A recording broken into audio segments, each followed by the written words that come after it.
how to make your videos go from this to this for under $100. Here we go.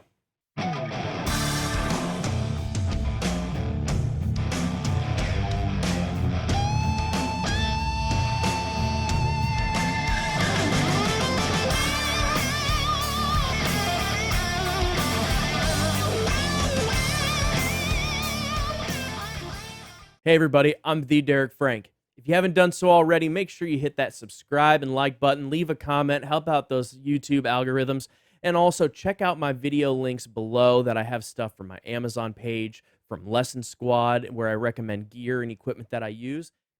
In order to get these effects without having to spend a lot of money, you're going to need a few things. Number one, cell phone.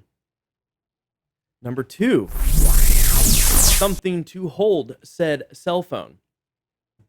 Number three, some floodlights. You can get these on Amazon. I've got links below, or you can get them from your local hardware store or Walmart, wherever. Number four, parchment paper. We'll talk about why we need parchment paper in a little bit.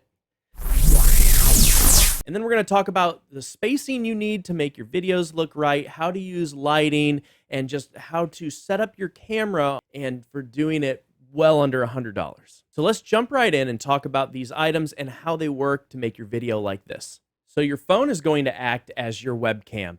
The reason that you're going to want to use your phone over a standard webcam that's USB based is because your phone has a lot better processors, and a lot of times the cameras are better as well.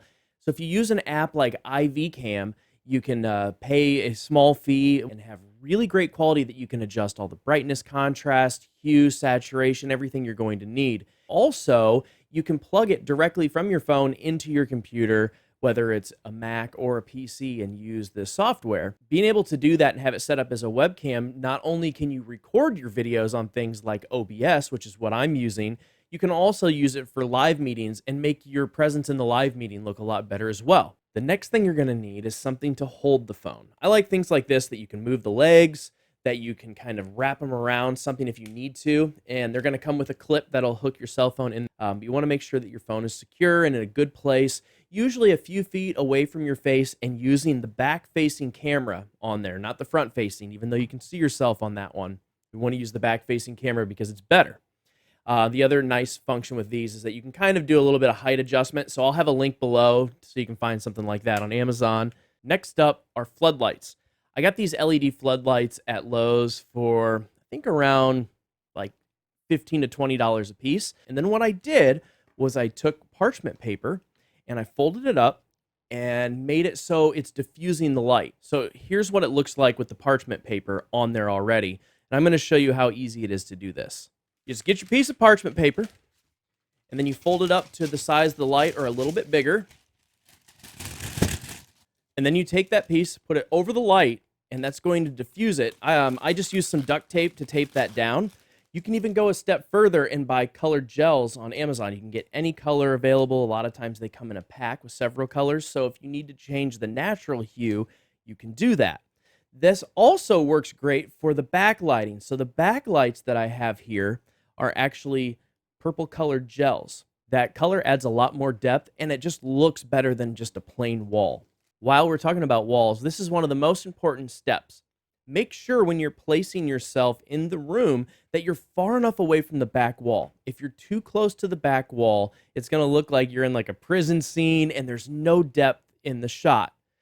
That's why a lot of times when you see people that are doing Zoom meetings or their video quality just doesn't look great, it's because they're so close to that wall, and it just adds this illusion that the room is a lot smaller. I recommend that you sit about halfway between the camera and the wall. If you can get a little bit closer to the camera, that's better, but pull off that wall, it's going to make the whole room pop. Once you're done putting the parchment paper, you can put the lights up. You can either mount them above you like I have, or you can even have them to your sides, level with your face. I even have a third light right behind the camera that adds a little bit more key lighting to my face and makes it so I don't have to use as much of the built-in camera settings for brightness, for saturation. I let the camera do its normal factory settings as much as possible, and then I use the lights to accent my face.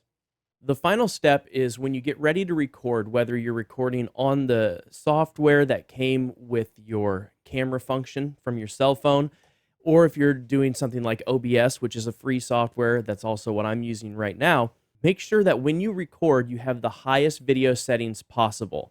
Even though most things are going to broadcast at 1080, if you have the option to shoot in 4K on your camera, do it.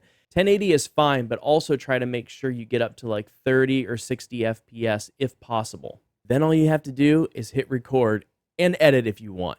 There's a lot of free editing software. There's stuff like DaVinci Resolve. I personally use Power Director.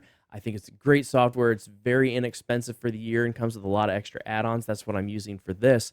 But even still, if you add up the cost of the lights and the app and the stand and even the software for video editing, you're well under $100. So really, that's it, everyone. It's not that hard to make your video pop a little bit and add just a little bit of extra flair with doing minimal work and spending minimal money. Just remember, it's okay to experiment and get it wrong, but at least you're trying to move forward and do something different. If you have any questions, again, make sure you leave them in the comments section below. I'm always really good about answering those, and we'll see you for the next video. Thanks.